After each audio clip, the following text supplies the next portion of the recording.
hard workers, attention. Today we celebrate the birthday of the revolution and the 100th anniversary of the Communist Manifesto of Comrade Karl Marx. Today we salute the Union of Soviet Socialist Republics, which together with her neighbors is the greatest force for peace that the world has ever known. Poland is with us. Czechoslovakia is with us. Germany is with us. China is with us. All over the world, communism is on the march. The people wake from their sleep. The idea of world revolution is no longer a mere dream. The Soviet Union will triumph in peace as it has triumphed in war. We are the strongest nation in the world. We are the friendliest nation in the world. All honor to the Republic and to Marshal Stalin, the father of the Republic. That's enough, Charlie. Kill it.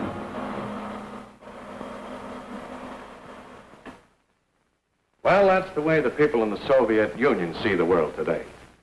But then the Russian people aren't allowed to read books like As We See Russia, written by 25 members of our own club.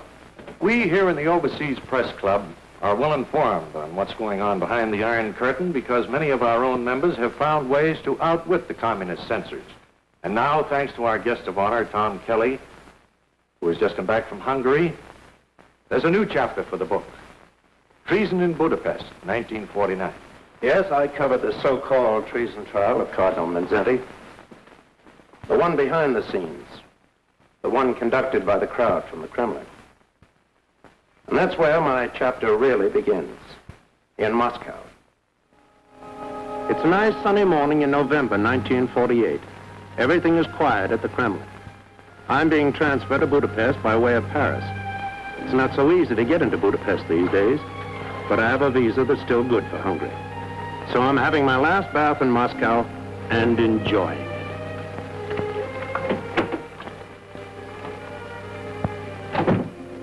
Waiter, leave that tray on the center table. Hand me a towel, will you please?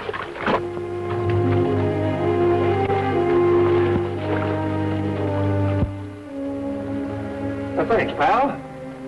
Service in this hotel is getting better all the time. Well, good morning. Mr. Paul Jenkins of the Toronto Star? No, Paul's my roommate. He's not here. You will come with us, Mr. Jenkins. Now, look here. My name is Kelly. You can check it on my passport. Yes? And please get dressed at once. Okay, pal. Have it your way. I'll be right with you.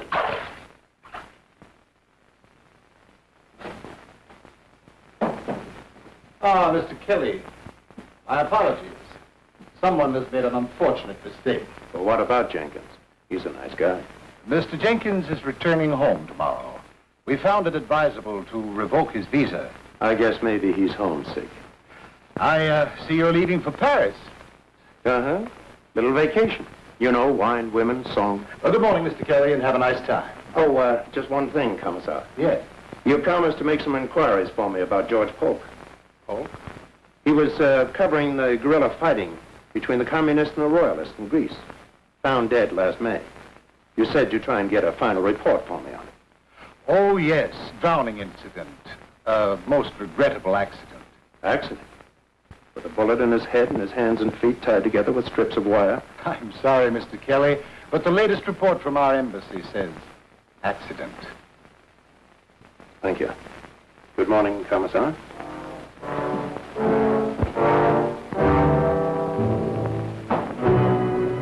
Accident. I didn't like the sound of that. I was doing the same kind of job, and I might wind up in Budapest just as George Polk did in Greece. But the story looked so hot, I figured it was worth the risk. So I made my plans accordingly with the Paris office. Sure, I went through all the motions of a visiting fireman having a wonderful time in gay parade, just in case anybody was watching. But after a few days, I stopped playing fireman, and I set out for Budapest.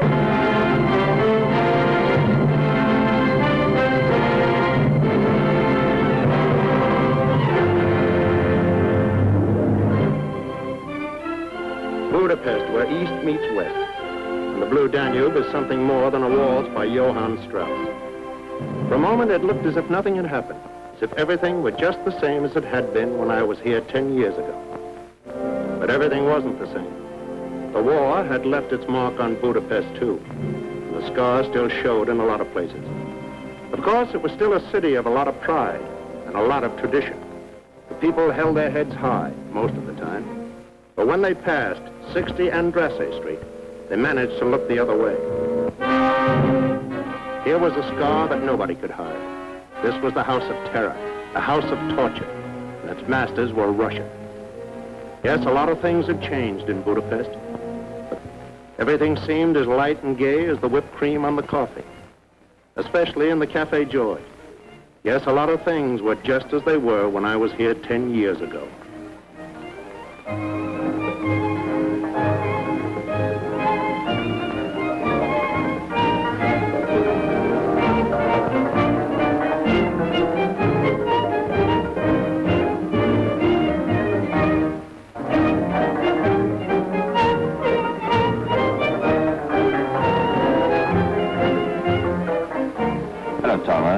Have some coffee. Same old Sandor, always in character. I've been away 10 years and you act as if it's been 10 minutes. 10 minutes, 10 years. What's the difference? Just a few more ejection slips, that's all. Same old Janusz.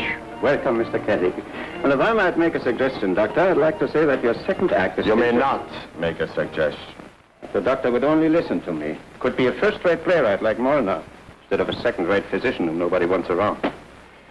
Well, Mr. Kelly, for your dinner, goulash, of course.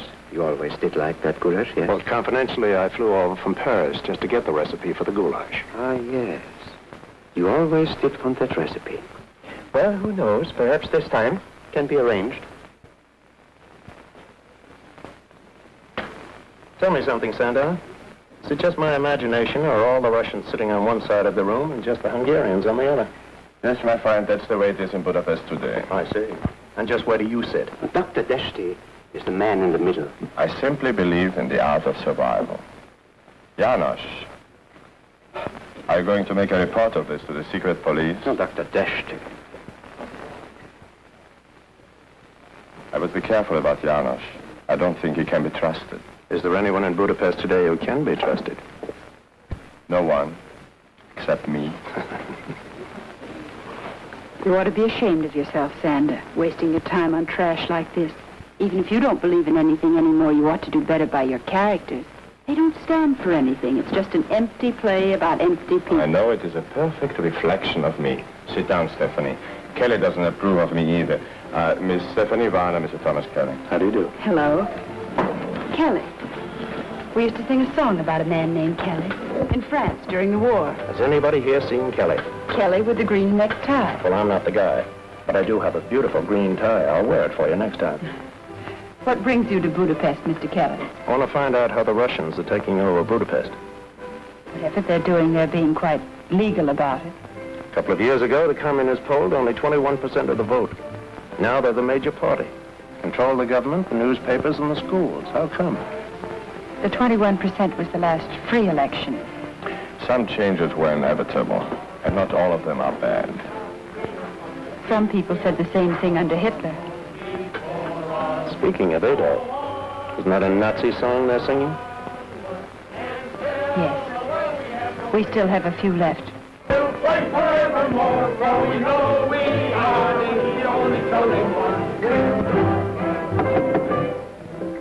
If you must play German music, let it at least be German.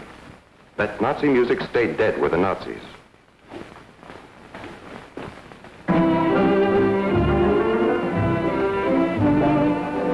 Who is the colonel? Aleksandr Melnikov, the liaison between the Russian army who liberated us and the Hungarian police who protect us. How nicely you put it. They say, of course, that Melnikov is in love with Budapest. A Russian in love with Budapest Is still a Russian. Please forgive me, Mr. Kelly. I only dropped in to return Sander's play. I shall hope to see you again while you are here. Good evening, Sander. What a lovely brush off. Now, let's see. Where were we politically? Oh, yes. I was just going to ask her, what about the church? Does Cardinal Mindzhenty have a chance? This name is not to be thrown around in public. Will you excuse me, please? I have an urgent appointment in the bar.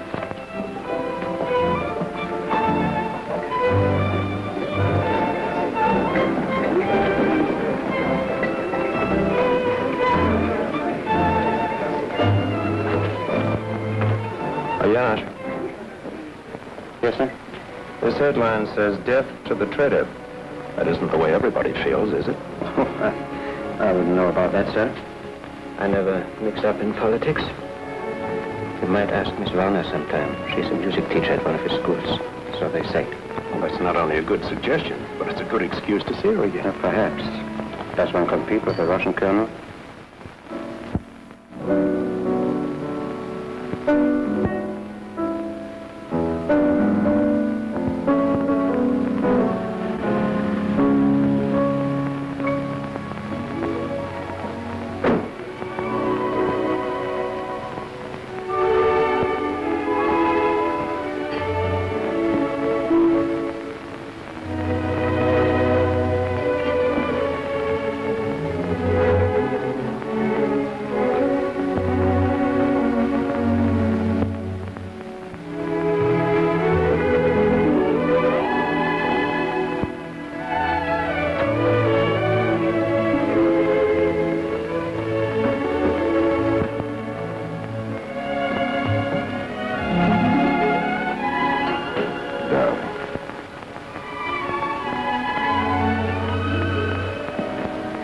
Whole days, and every one a year. You don't look a minute older. How long must we go on this way? Hiding in the dark, afraid to be seen together in public. Well, not much longer, darling. Everything will work out in time. I have it on excellent authority. In a little while, no one in the Kremlin will care if a Russian officer marries an Hungarian music teacher. And I'm sure if he saw you, Stalin himself would insist upon kissing the bride. Darling, you're wonderful. Who is it, please? Kelly with the green necktie. An American newspaper man. Let him in.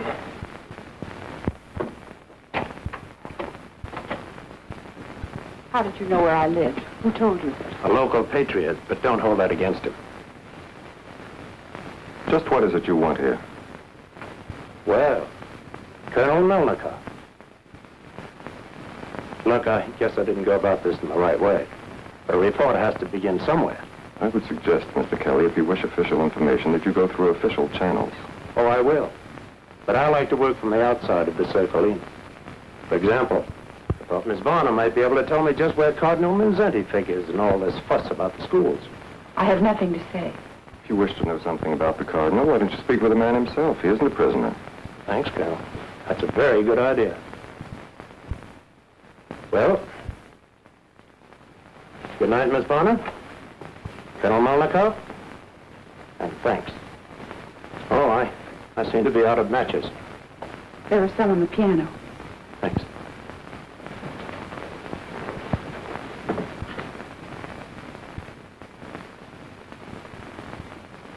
French Legion of Honor. Yours, Colonel? No, Miss Varna was a member of the French underground during the war.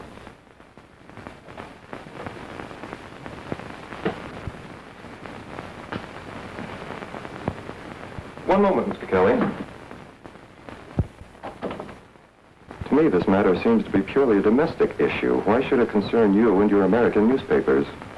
Or are you a Catholic? No, I'm north about it. But don't you remember, Colonel, the Allies signed a peace treaty with Hungary at the end of the war? Russia was one of the Allies.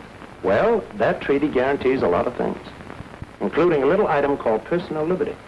And believe me, Colonel, these are days when liberty is everybody's business. Well, so long. I'll be seeing you.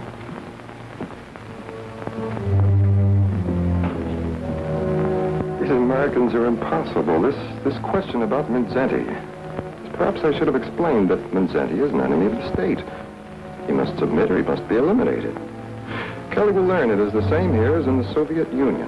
There can only be one party and one state. And the church is... Darling, what do these things matter to you and me? Nothing except you're a communist, I'm not, and never will be. But we belong to each other. Politics can't change that. Oh, Alex, I want so much to believe that. But right now, I feel ashamed. Ashamed? Why? Kelly said liberty is everybody's business. Liberty is just a word. A dangerous word. Is that it? Nonsense. It wasn't easy to find the Cardinal. The state had taken over his schools. He wasn't in Budapest, and he wasn't in Esztergom. 3 days later, I was right back where I started, in the Cafe George. Hello, Colonel. Care to join me for lunch? No, Mr. Kelly. If I thought you really meant the invitation, I would be delighted to accept. Well, of course I meant it. Thank you very much. If you don't mind, should we sit over there? Suits me.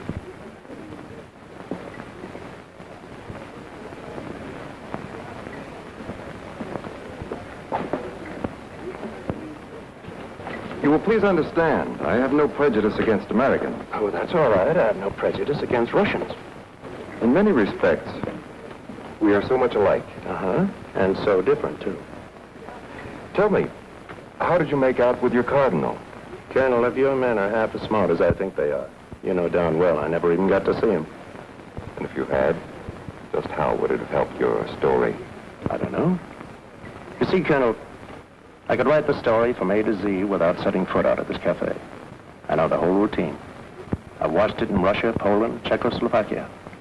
But up until now, I always came in on the last act of the show. This time, for once in my life, I'm in on the beginning. I want to see how you do it. Make the fix. I mean the frame-up. You will excuse me, Mr. Kelly. And a tip, as you call it. Even milder insinuations have resulted in a revoked visa. And I thought this was going to be the beginning of a beautiful friendship. So did I.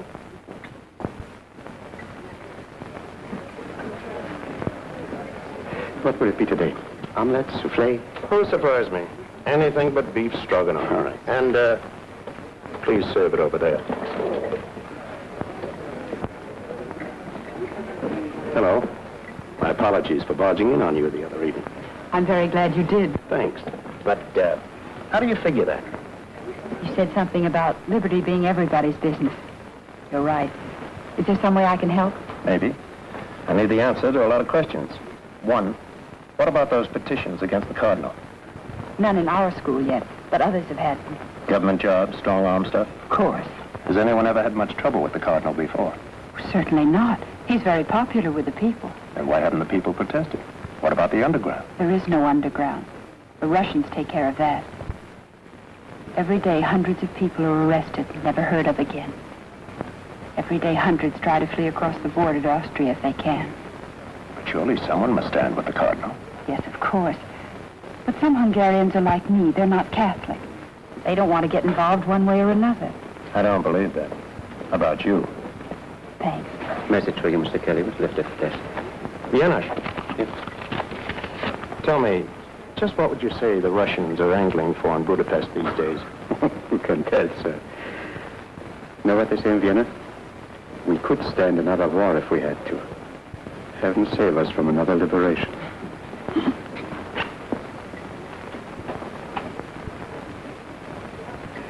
Do you know what that means? I think so. Mr. Kelly, if I could get hold of a decent car, how would you like to go for a drive in the country some afternoon soon? Well, now you're talking. But if that tip isn't on the level, we may be followed. You may be taking a big chance. I know. But it's everybody's business now, isn't it? It's quite a ride, all right. This was the Hungary I never knew before. No cafes, no boulevards, practically no roads. And in no time at all, we were completely lost. And if it hadn't been for a certain farmer and his dog, we would never have found the Mindszenty farm. As a matter of fact, it was the Cardinal who found us.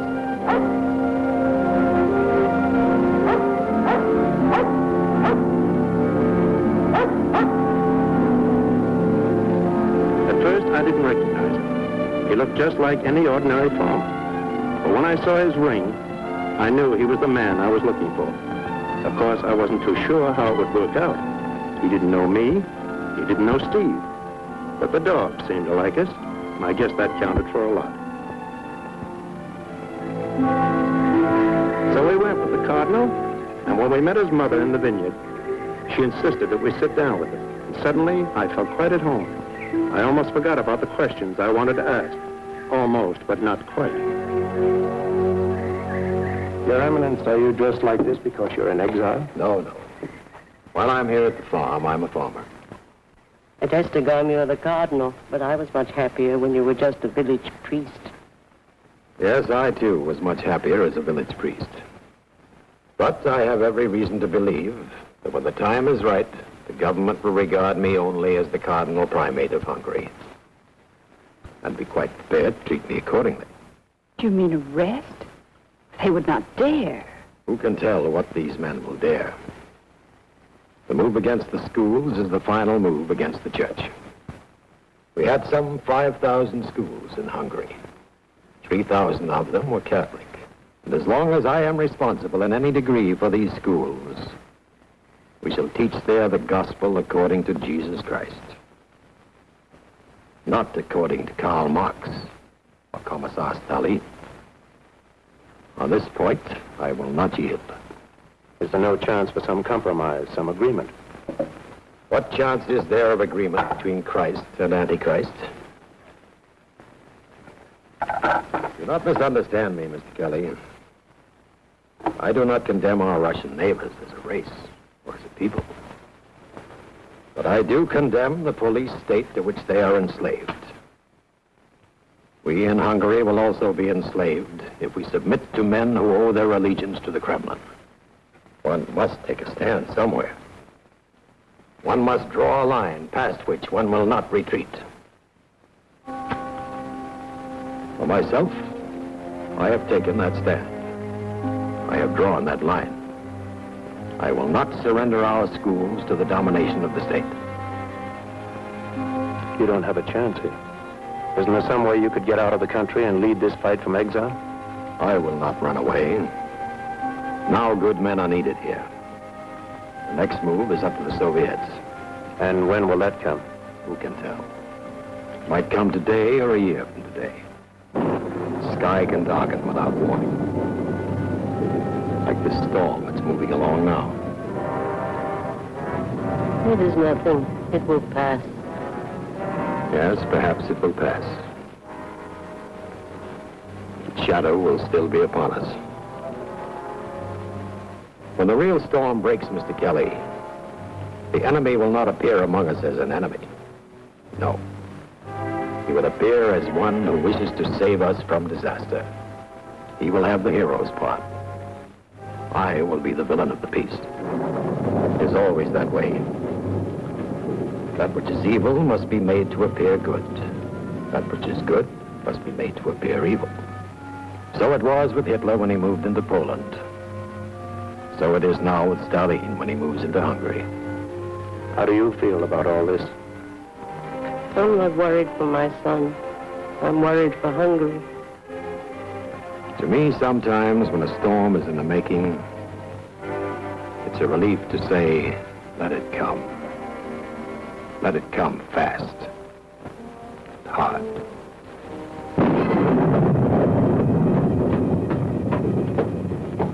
Good night, Tom. I won't say thanks. I wouldn't know how to begin. Don't.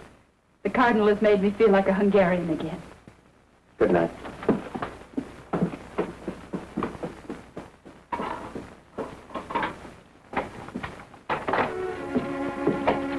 Alex. Why are you so late? Where have you been? Really, Alex? Is this an official visit? Am I under arrest, perhaps? Certainly not. Then I don't think I shall tell you. Please, it's important.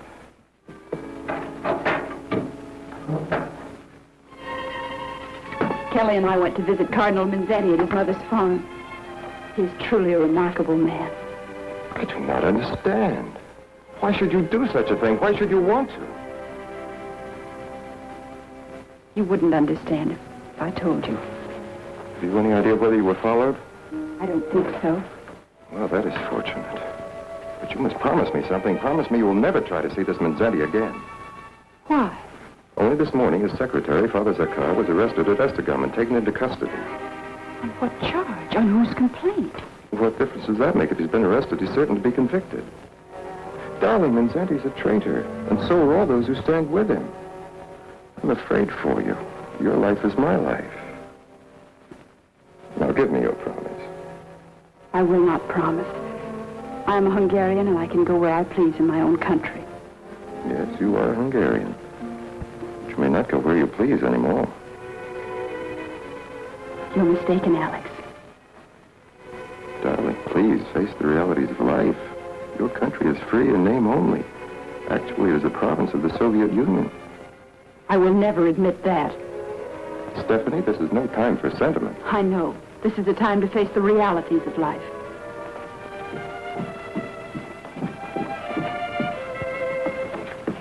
I'm very tired. Good night, Alex.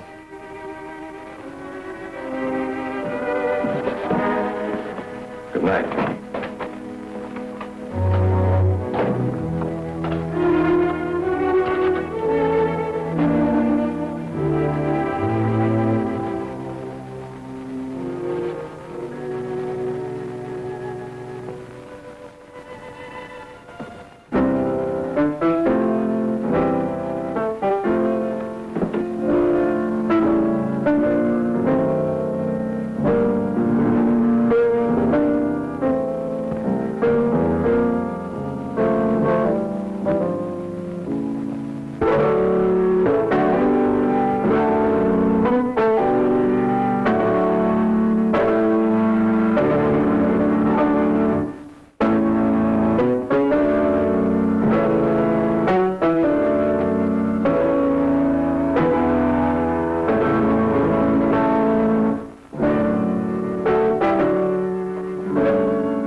Professor Nikolai, Ministry of Education. Miss Varna, this music which you are playing, it is not on the approved list of the Polish Bureau. But it is one of our oldest songs. I learned it when I was a child in school. You will play it no more. I have here a petition in the matter of Josef Mindzhenty. You will sign first, the class will sign after you. A petition? What kind of petition? A petition demanding the arrest of Mindszenty as a traitor to the state. But the Cardinal is not a traitor. To us, he is a hero. Silence. Do you want to be known as traitors, too? I will give you one more chance. Those who wish to sign may still do so, and I shall be glad to regard them as having volunteered their cooperation. Now, Miss Varna, you will sign first, then your class. No, I will not sign. Don't any of you sign. This woman is a Russian. And why should the Russians tell us what we must do? Oh, I know we are grateful to them for many things. But the war is over now, and they ought to go home. They'll never go home unless we make a firm stand somewhere. All of us. We must draw a line past which there is no retreat. And for me, this petition is that line. I will not sign. I will not ask anyone else to sign. Class is ordered to remain here until I return. Miss Varna, you will come with me.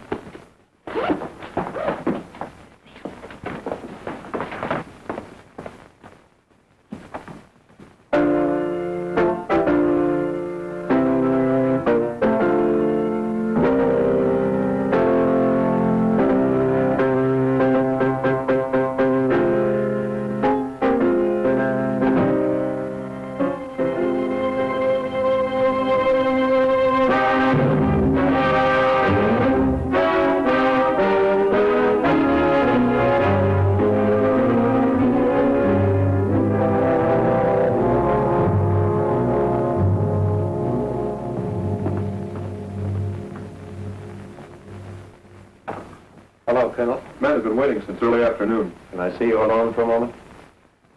Very well.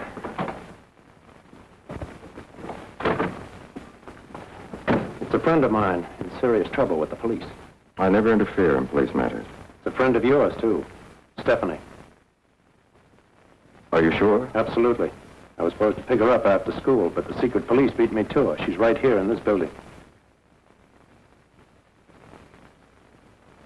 Yes, sir. Never mind. Aren't you going to do anything about it? There's nothing I can do. It is not my department. She will be questioned, that is all. NKVD questioning? If Stephanie were my girl, I'd figure out something. You don't understand. Maybe I don't. But you're sure you do.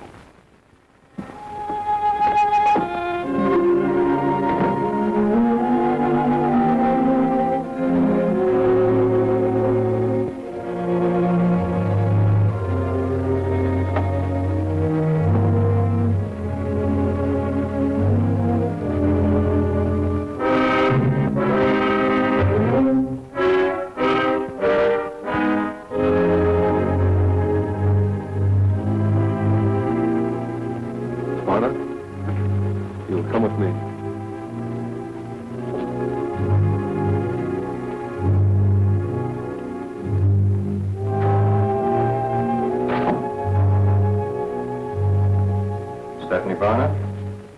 Sit down, Miss Varna. I will question the suspect alone, see that I'm not interrupted. Your record leaves much to be explained. Darling, forgive me. Alex. Darling, I begged you not to do anything that might get you involved. What I did so awful. Please, darling, try to forget yesterday. You're leaving Budapest at once. I've arranged a visa. I will not run away. Stephanie, be reasonable. Do you realize it is not safe for us to see each other now? And if you remain here, I may not be able to protect you. Protect me? Were you able to protect me last night? Or this morning? If I tried to help you then, I could do nothing for you now. Please believe me, you must either conform to things as they are in Budapest, or you must leave now, at once. I must stay. Now is the time when good men are needed here. And women, too. May I go now, Alex? You patriotic little fool.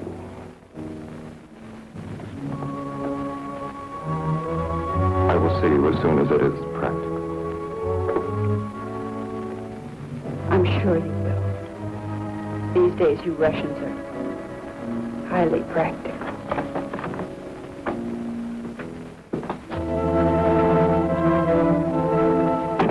Stephanie.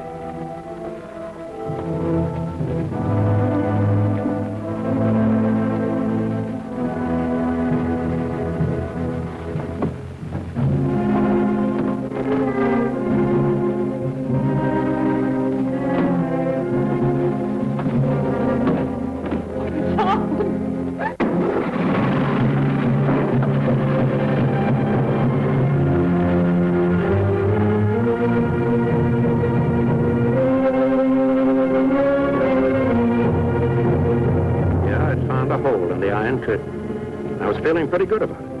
Until one afternoon, a few days later. I got a summons to drop in on Colonel Melnikov. Wasn't sure what was on the fire until I stepped inside and a familiar voice said, "Ah, Mr. Kelly. Mr. Bela. So nice to see you again. Trust you enjoyed your vacation." Loved it. I live for wine, women, and song. They have come to our attention, Mr. Kelly, certain articles recently appearing in the American newspapers which are, well, vaguely reminiscent of your style. Oh, interesting. Is my byline on them? No. Well, then they can't be mine. My contract calls for my name to appear on every article I write. Oh, I see.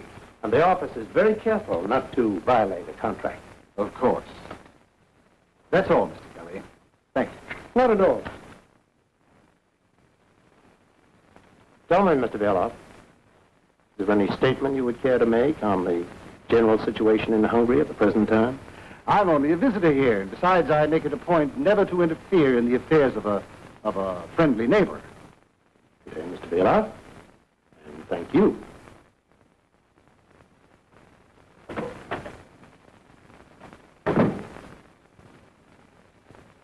Shall I cancel this visa, Comrade Commissar? Oh? But I would urge the utmost alertness by your staff in all matters affecting public security. Now, Colonel, these please arrange the conference with Comrade Rákosi, Vice Premier of the Hungarian government, Colonel Timar, head of the regular police, Gabriel Peter, head of the secret police.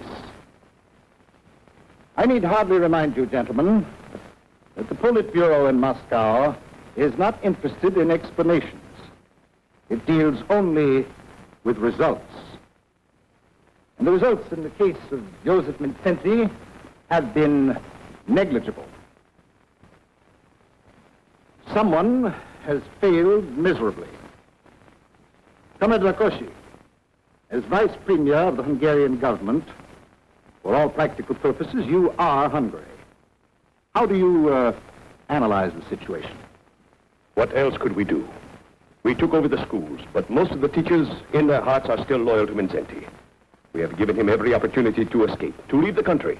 He refuses to leave. I assure you, Comrade Commissar, you will not find it easy to intimidate this man. How distressing. You do not understand, Comrade Commissar. Cardinal is still very popular with the people, in spite of our attacks upon him in the newspapers. Perhaps, comrade, you will remember, he was a leader in the anti-Nazi resistance. And at heart, he is a peasant of the peasants.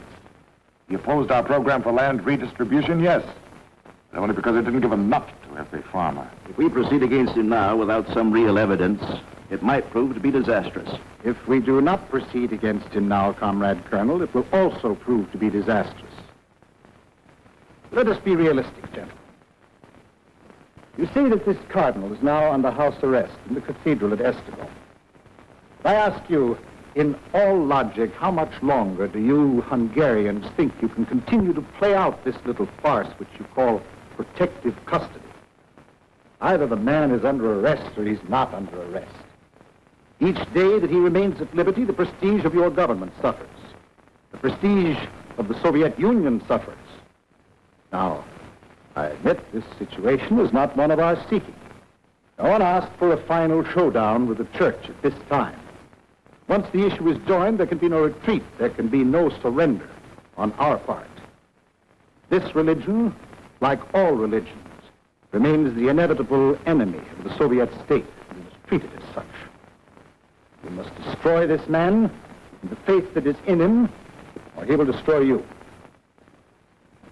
Well, Colonel Timar, what do you suggest? You put it that way, Comrade Commissar, there's only one answer. Let him be arrested at once for conspiracy against the state. Colonel Peter, you have a suggestion? I agree with Colonel Timar. Let him be tried by a people's court. And hanged for a traitor. Sooner the better. Excellent suggestion, comrade. But is it enough? It will not serve our purpose to destroy the man and create a hero. We must destroy something more than the mere man himself. We must destroy everything about him. His reputation. Suppose we told the world that he was anti-Semitic. But everyone in Hungary knows that the Cardinal is not anti-Semitic. He protected the Jews against the Nazis. He even hid them in his own cellars. But the world outside does not know about that. The charge of anti-Semitism will be effective in time. If we repeat it often enough. Like Hitler, you mean? The technique, the big lie? Thank you, Colonel. Yes, that's a very good technique indeed. Do you have any other suggestions? No, but I wouldn't think it desirable to make a political martyr out of a cardinal, especially during the Christmas season, which is now approaching. Excellent, Colonel. Yes. Yes, we must be very careful of all these things. Even an anti-Semitic traitor must be brought to trial at exactly the right time. Not too soon, not too late.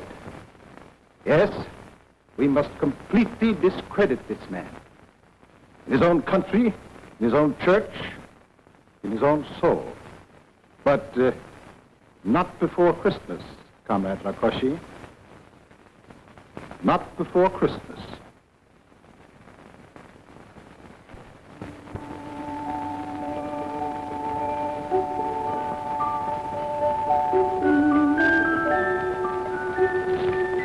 With best wishes from our chef for a very Merry Christmas Eve. Beautiful. Perfect. Much too perfect to eat. Oh, and here's something for our friend in the kitchen with my compliments. And something for you, too. Why, thank you, sir. Thank you very much, sir. I know our chef would like to thank you personally. He's rushing to catch a plane. He's spending his holidays with relatives in Switzerland. No, champagne. This is a great day for me. I have been sued for plagiarism. Isn't it wonderful? Plagiarism? Oh, that's serious. That's literary larceny. Oh, my dear boy. In Budapest, it is taken for granted that sooner or later in the theater, everybody steals from someone else. The question at issue is not, did you steal the play from so-and-so? The question is one of good taste. Was the play of so-and-so worth stealing? Did the defendant distinguish between a brilliant playwright and a dull one? I might not write the best plays in the world as yet, but I only remember the best. And my friend, congratulations on those articles. Articles? What articles? The unsigned ones, which have been appearing in American newspapers. Quite daring, quite indiscreet. One wonders how you got the recipe for getting them out of Hungary. To Miss Varna? No. If we are to drink a toast, let us drink to freedom. What kind of odds are they quoting around here on freedom these days? Not half enough, old boy.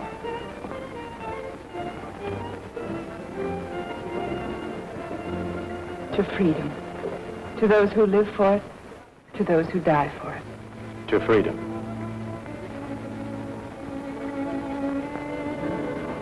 Well, will you excuse me for a moment? I see one of my lawyers is at the bar, and if I play my cards right, who knows? He might even pay for my dinner.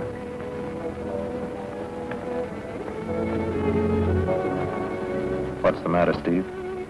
Nothing. Have you seen him since, No. And I don't want to. That isn't true. Maybe it isn't, but what can I do about it? I hoped Alex might be one Russian with courage to think for himself, live with his heart. Oh, this is no way to spend Christmas Eve. I have a much better idea. See if you can meet me here in an hour. But don't come if you think you're being followed. What is it? Now, don't ask any questions. It'll take your mind off things. All right, Tom. Thanks. Forget it. Take extra good care of yourself, Janusz. Oh, I will, sir. And you might wrap up that cake. I may want to take it with me.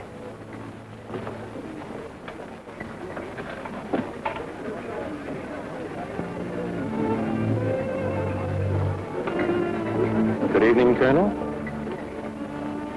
You Americans amaze me. I felt certain you would never speak to me again. This is Christmas Eve. Peace on earth, goodwill to men. Even during a war, there's sort of an armistice tonight and tomorrow. I was never brought up to believe in Christmas. In my country, the party... So let's forget politics for one night. Is there any way you and I could take a nice little walk without being tailed by one of your boys? I'll meet you outside. We can talk in my car. Okay. You don't want to walk? We'll ride.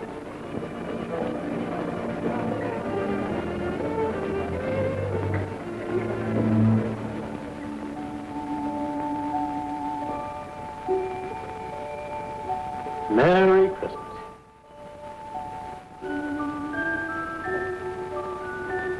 What a beautiful cake. Like a wonderful toy that you remember as a child. The kind of toy that always belonged to someone else. I thought you were trying to forget. Oh, sometimes it's better to forget. Tonight I remember too well. When the Nazis took Kharkov, I lost everything that I held dear. My mother, my father, my brothers died in the street fighting. My sister and her 2 children were kidnapped and exterminated in the Hitler gas wagon. The world forgets these things. Because as a rule, it is better to forget horror than to remember it. But I do not forget. Funny, isn't it? We both fought to turn the Nazis back. So did I. We won that battle together. But now we have to go underground. in a borrowed cellar, to eat Christmas cake together. How do you figure that out, Alex? Sometimes there are difficulties between countries that do not exist between individuals. Well, good night, all. I'm going up on a roof and see if Santa Claus can break through the iron curtain and get down a few chimneys. Good night, Tom. Oh. Blow out the other candle when I get to the top of the steps. There's not supposed to be any light down here. But there might. Merry Christmas. Merry Christmas, Kelly. Thanks. Merry Christmas. Individuals.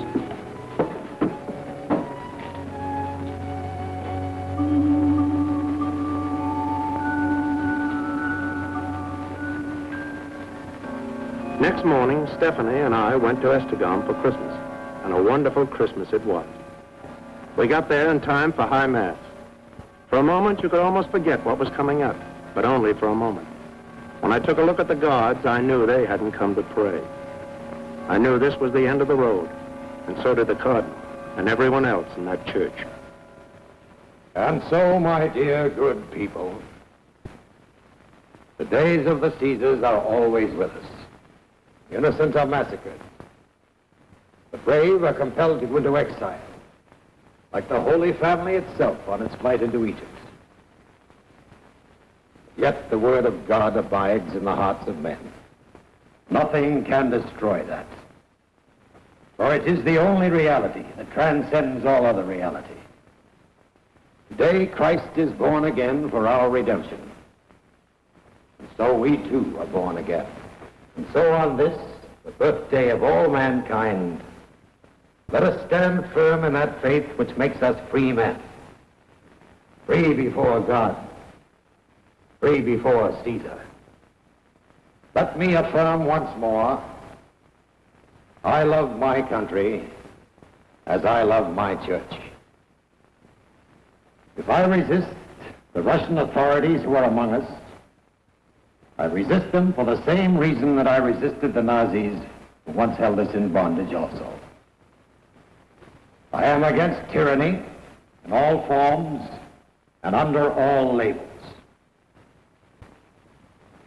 Some of you, I know, have been asked to testify against me, to sign petitions against me. I forgive you freely, for I know the pressures to which I too will be subjected. Time is drawing near when I shall be taken from you. And so I say to you, as to my fellow bishops, be of good heart, engage in no demonstrations. Pray for me as I shall pray for you.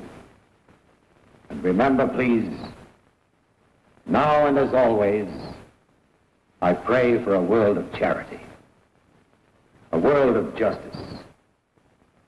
I pray for my accusers, as I pray for you, my own people. Today, on his birthday, may God be with you, and all the days of your lives.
Have you had word from your secretary, Father Zorkov? No word, Mother. They will torture him, of course. They will tell the world that he has confessed to all kinds of things. Yes, they will say that he has confessed. It's always the way. And the world will never know for sure what a good young man he really is. It only takes a little poison to ruin a well on a farm, or to spoil a reputation in the big city. No matter what happens, we must speak for the truth, even in prison. And if the world chooses to remember us, we hope we will be remembered for what we did with our lives in the days of our freedom.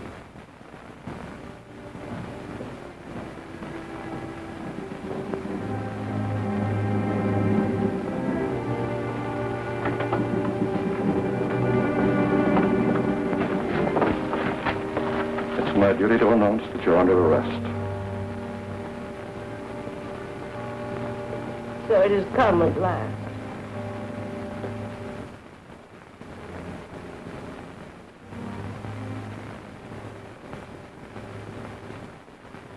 Well, Major, what are your instructions? You're to come with us at once, but you're to change to street clothes. Street clothes? Yes, this is not a religious procession. There must be no public demonstration. My son. Now, Mother. What is there to fear? All these years I've given my life to God. If they choose to take it now, they will only discover that it is already spoken for.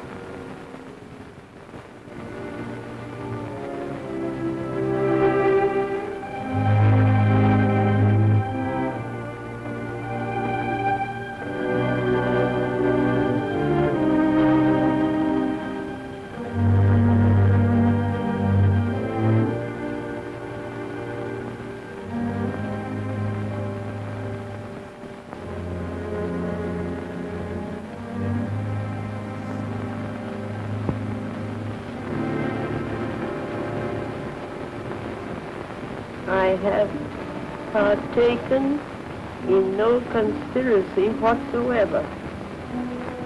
I shall not make any confession. If, however, you should read that I confess, and even see it authenticated by my signature, regard that as merely the consequence of human frailty. And in advance, I declare such acts null and void.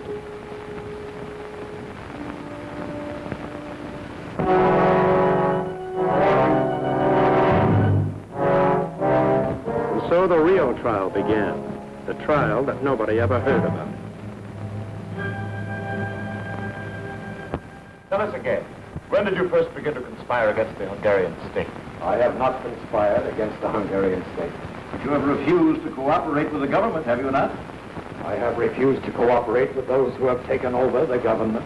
Ah, then you admit that you are guilty of treason, is that I it? deny that I am guilty of treason. I say it is the present government that is guilty of treason. Can the government be guilty of treason? This is not the true government of Hungary. It is a Russian government, appointed to office by Russian commissars, kept in office by the power of the Russian army. Answer the question. Can the government be guilty of treason? Yes, the government can be guilty of treason. Treason to God, treason to Hungary, treason to humanity. You've always been against the government, is it not so? I have always been against tyranny, wherever I found it. How many times have you been confined to jail? 3. First in 1919, as a young priest, I opposed the administration of the dictator Bela Kun. You will refrain from referring to the name of Bela Kun, the Trotskyite. 1944, as a bishop, I spoke out against the cruelties of the Nazi occupation. I found myself again in Fines prison. Today, as a cardinal, I find myself in prison once more. Only this time. What is your real name, the name you were born with? My family name is Pem. A German name, is it not? Yes. The name is of German origin. When did you change your name to Mindszenty? When the Nazis first occupied Hungary. Why? Why did you change your name? Were you ashamed of it? No. It's a German name. I wanted no favors at the hands of the Nazis. So I took a Hungarian name. I took the name of the village in which I was born. Mindszenty. Why are you against the Jews? I am not against the Jews. I have suffered with them. I have worked with them. I regard them as my brothers. You are working for the return of the monarchy in Hungary, are you not? I am not working for the return of the monarchy in Hungary. Why did you speculate in the black market with American money? I did not speculate on the black market. I bought clothing and food for the poor, with the specific approval of the government. You're working with the Pope to bring the whole world to war with Russia, are you not? That is not true. The Pope prays for peace. He works for peace. But you have an allegiance to the Pope, is it not so? Yes. Matter spiritual, I have an allegiance to the Pope. As between your allegiance to the Pope and your allegiance to Hungary, which would you say is the greater? I do not have to choose between my God and my country. I find it quite simple. Love the one without betraying the other.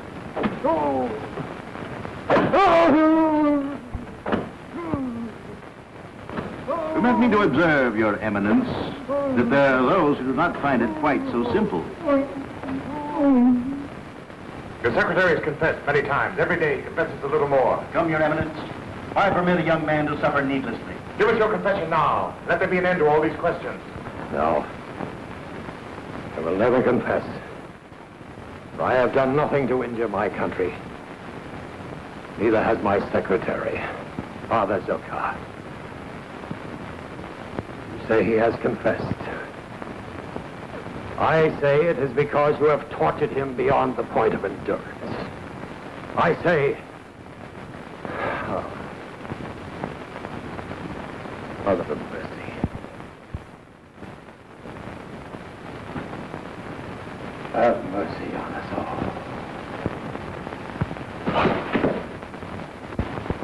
You see, Comrade Commissar, it is not so easy.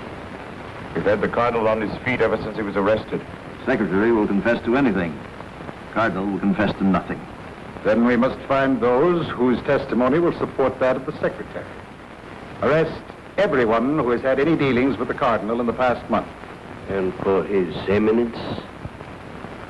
For His Eminence, I think we need special medical attention. Very special. I just don't believe it. They say here that the Cardinal has confessed to the crime of treason against the state. What do you expect, my dear? Our Russian friends are very efficient in these matters. You said it. If they arrest a man, he either confesses or is never heard of again. That'll be all, I think. Oh, by the way, where's Janusz? Janusz is not working tonight, sir. That's strange. Wasn't here last night either. Tell me, Thomas, why do you Americans make so much trouble for yourselves? Why do you not accept life as it is? If a certain matter is fait accompli, then it is fait accompli. Is it accompli? Where do we go from here? Does the Cardinal fall out of a window in a high building like Jan Masaryk in Prague? Is he found in the Danube some morning with a suicide note in his hand? Or does he get a fancy-dressed trial like so many of the ones I covered in Russia? The kind where nobody ever pleads not guilty.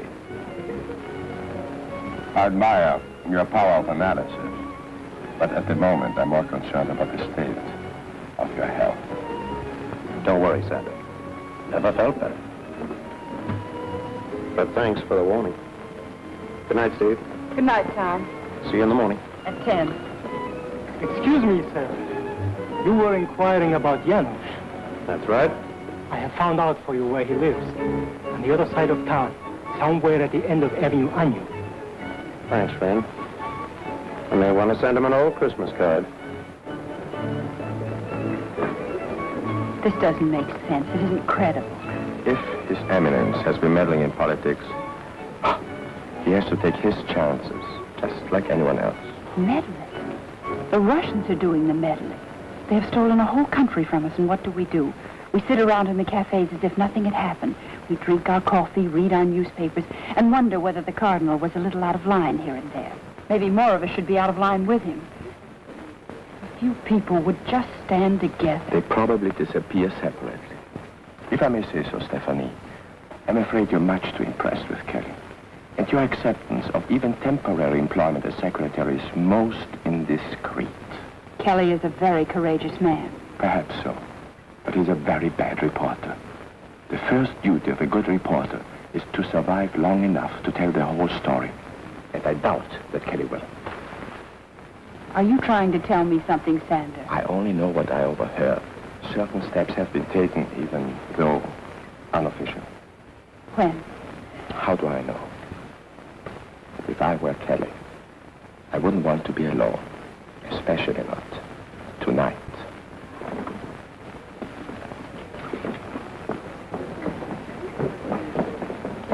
Did Mr. Kelly, the American newspaper man, take a cab? Yes, Miss Varna. Do you know whether he went to his hotel? No. He told the driver to drop him off at the end of Avenue Anjou. Thank you.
Call for Tom. No one knew whether he would pull through or not. But the doctors were trying to put him together again, as best they could.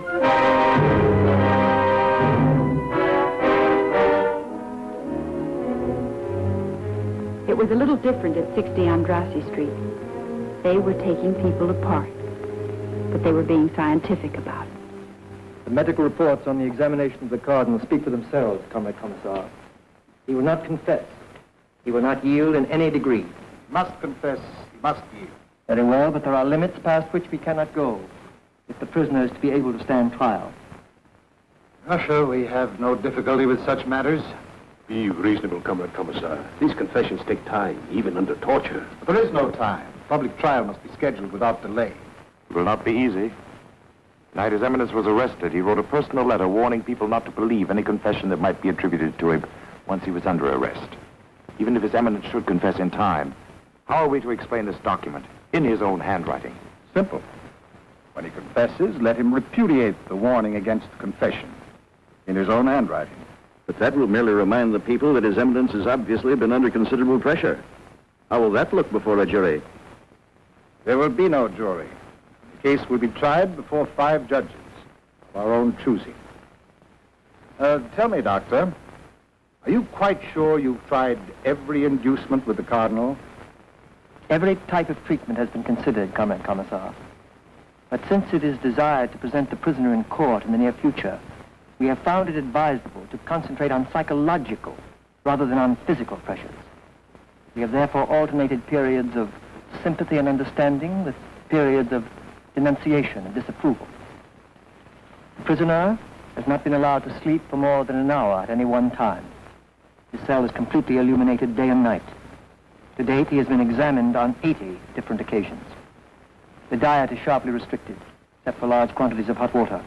The result has been moods of extreme elation, followed by moods of extreme depression. We have given morphine, we have withheld morphine. Results inconclusive. We are experimenting currently with scopomorphine, but I would recommend that this medication be reserved for later use. If an extreme form of passivity can be induced, it would be more useful at the public trial. Oh yes, one final note. No visitors. All communication with the outside world is denied to the prisoner. Very good, Doctor, but not quite good enough. Time is running out. Just when may we expect the confession of the defendant, Mindszenty? Who can say, Comrade Commissar? This man Mindszenty is not a Russian. He has no feeling of guilt about anything. And when a strong man has no feeling of guilt, he may never confess. He may go on protesting his innocence forever unless... Yes, Doctor? Well, there is still the technique of hypnotic and post-hypnotic suggestion. Presents certain dangers, of course, to the patient. We are not concerned with the danger to the patient. I cannot guarantee the results, of course. But sometimes if scopolamine is administered in sufficient quantity, a kind of twilight sleep is induced, and control of the patient is established for many hours at a time. All inclination to resist is removed. Sometimes the whole personality is radically affected. Very well, then, Doctor. If we can change the personality of the defendant Mindszenty, let us change it by all means. The others? Yes, Comrade Commissar? One need not be too subtle with the others. Say it after me. Yes, I confess. Yes, I confess. Yes, I confess.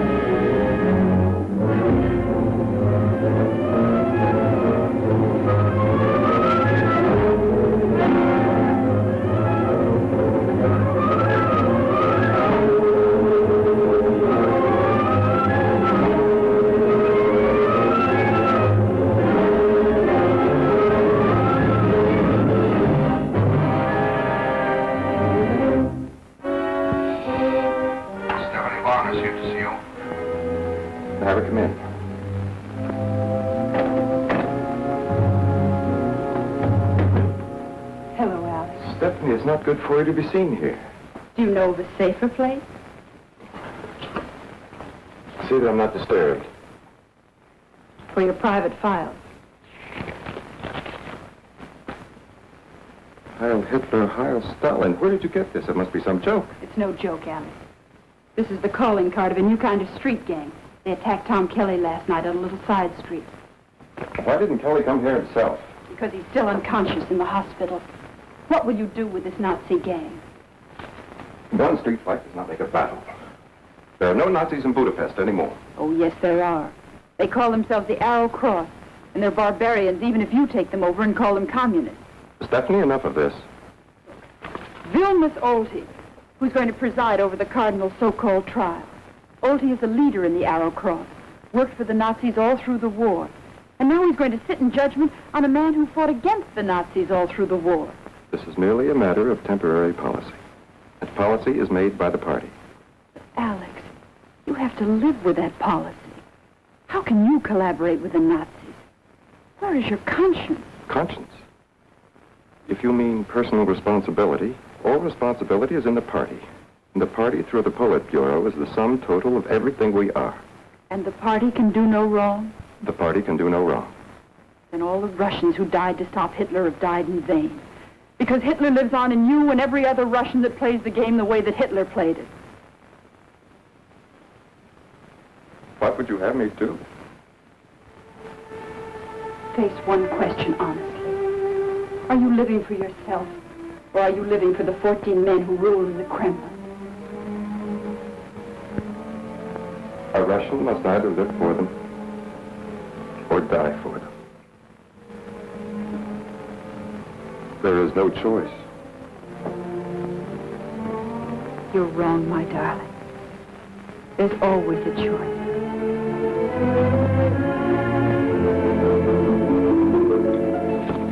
Oh, Alex, somewhere in Russia there must be people who feel just as you do. Thousands of them, millions of them. Oh, I know there's no such thing as an underground in Russia, but maybe it's time someone started one. Maybe a person-to-person relay system that tells the people the truth about what's going on in Hungary and the rest of the world. Don't you see, darling? There's our choice. Oh, I know it wouldn't be a very long life, but it would be a wonderful one while it lasted. We'd have something to live for, and when the time came, we'd have something to die for, too. Do I intrude, Comrade Colonel? Not at all. I've just finished my questioning of the suspect. Lieutenant, you will take Miss Varna into custody at once. Remand her for further examination. Charges, espionage, and treason. Well, congratulations, Colonel. Secret police have had this woman under surveillance for quite some time. There is no choice. Heil Hitler, Heil Stalin.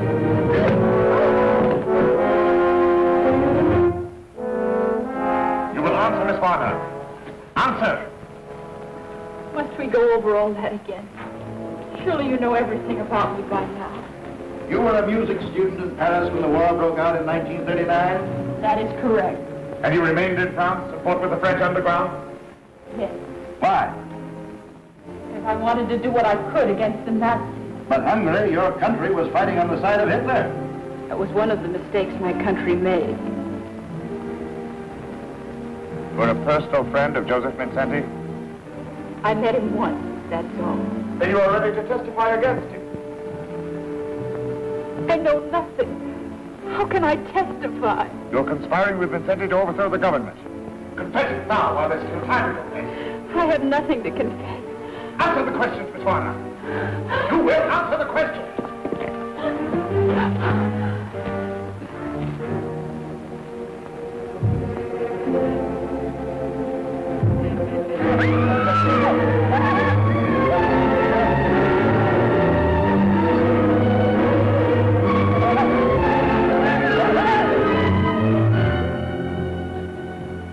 For the last time, Miss Varna, are you prepared to testify against Cardinal Mindszenty? No. I will never testify against him. Very well, then. Let us put it a little differently. Are you prepared to testify against Colonel Melnikov?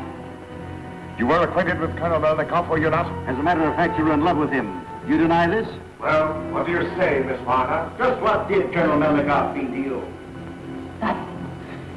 Nothing. Confess, Miss Varna, while there's still time. I will not confess. I have committed no crime against the state. Yes, I was in love with Colonel Melnikov. But is it an act of treason to fall in love? Doesn't matter now. He has made his choice. I have made mine. Long live Hungary.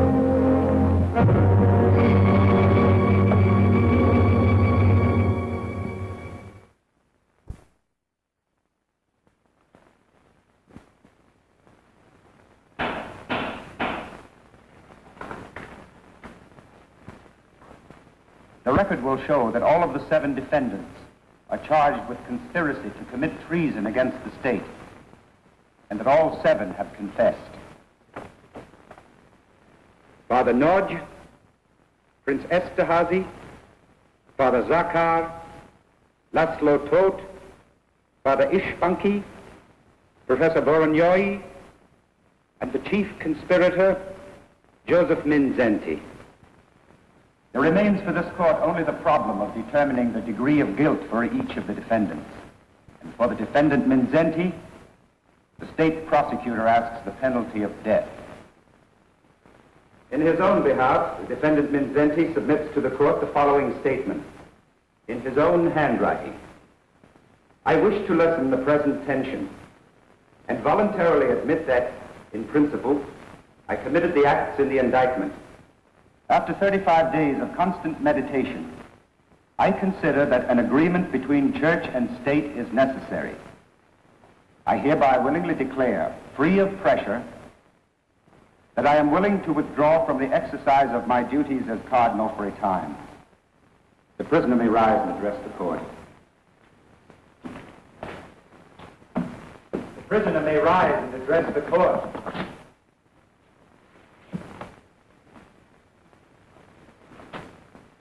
Joszef Mindzhenty, you have heard the confession. Is it correct? Is it your statement? Yes, it's my statement. And in your handwriting? Yes, handwriting is my own. Made willingly and without pressure. I wish for peace. Peace for my church. Peace for my country. Take the prisoner away. Sentence will be passed Tuesday.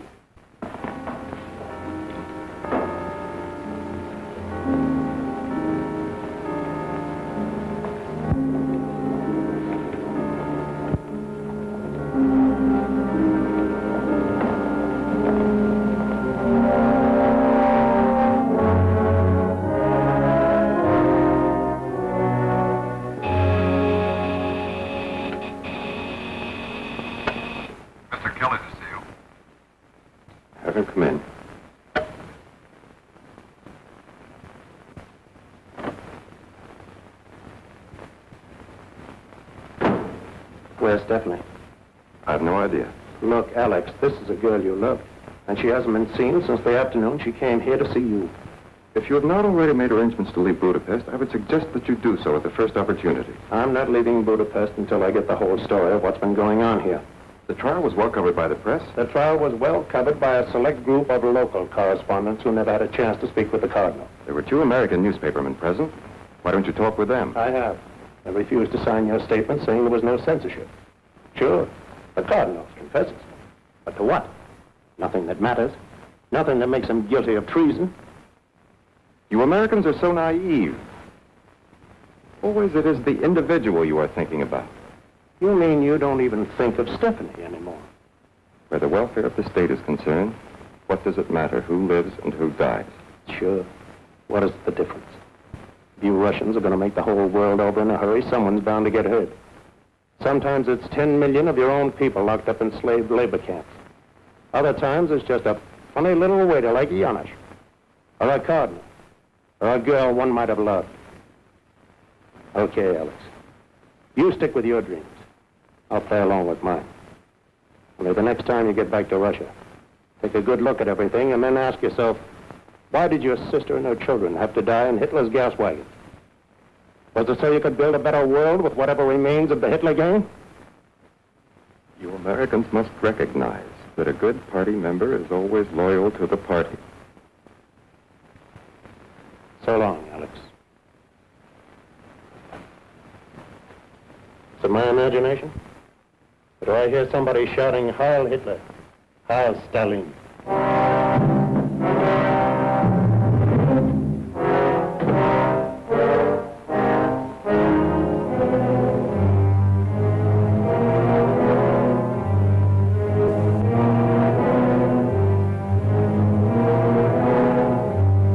When they got around to passing sentence on the Cardinal, Alex wasn't in court. He was in Stephanie's apartment, trying to live over the memories of a girl he had not been able to protect.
Court requests a statement from the defendant, Josef Mindzhenty.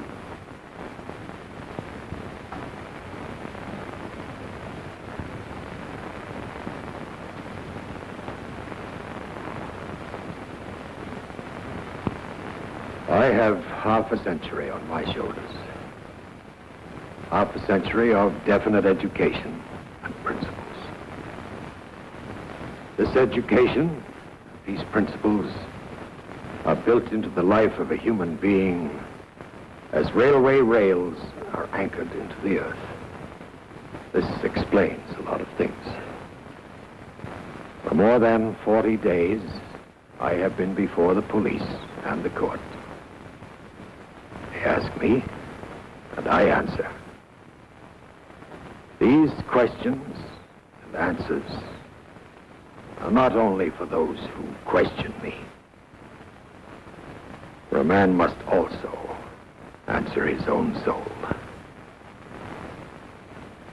I have never been an enemy to the Hungarian people.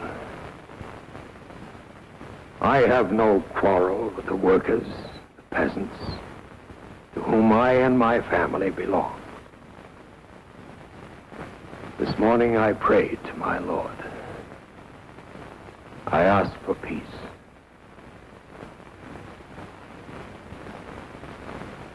I have no quarrel with the Russian people, but I do condemn the police state to which they are enslaved.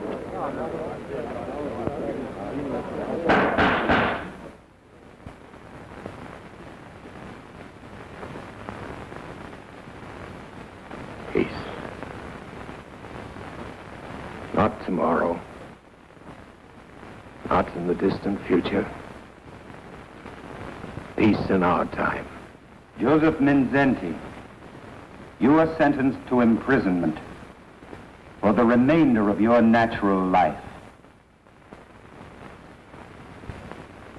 Peace.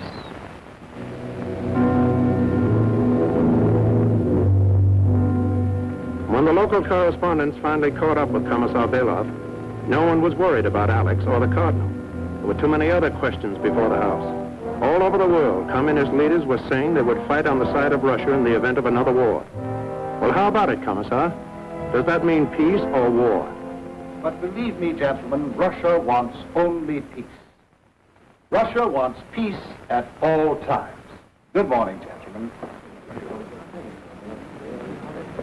Well, Commissar Belov. Oh, yes, Mr. Kelly. Just one more item. Yes? And what about Cardinal Mindszenty? Is he serving out his life sentence at hard labor, or is it true that he's suffered a complete breakdown, both mental and physical? I'm sorry, Mr. Kelly, but like yourself, I'm only a visitor here in Budapest. Well, people are asking questions all over the world. What are you going to tell them? What are you going to tell the United Nations about all this? Why, Mr. Kelly, we're going to tell the United Nations precisely what I've told you. The Soviet Union is not concerned in the domestic policies of the Hungarian government. Neither, I trust, is the United Nations. Good morning, Mr. Kelly. This is where I came in, Budapest, where East meets West. The Blue Danube is something more than a waltz by Johann Strauss.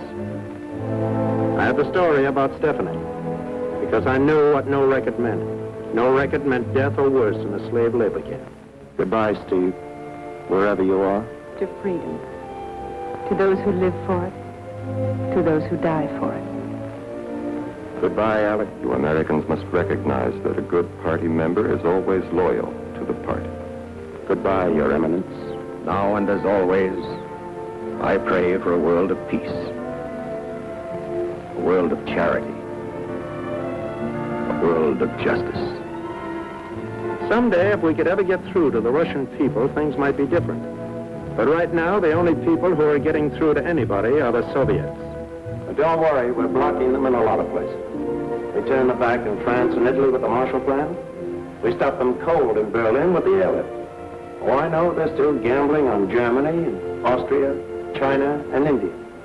But between you and me, I think they'd still settle for peace rather than war. But if you want peace with the Russian bear, take it from me.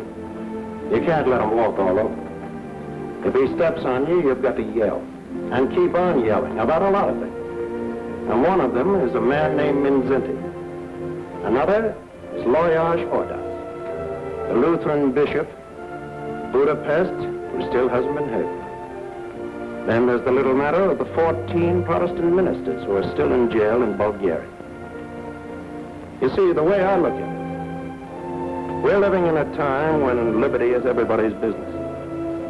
And either there's liberty for everyone, or there's no liberty at all.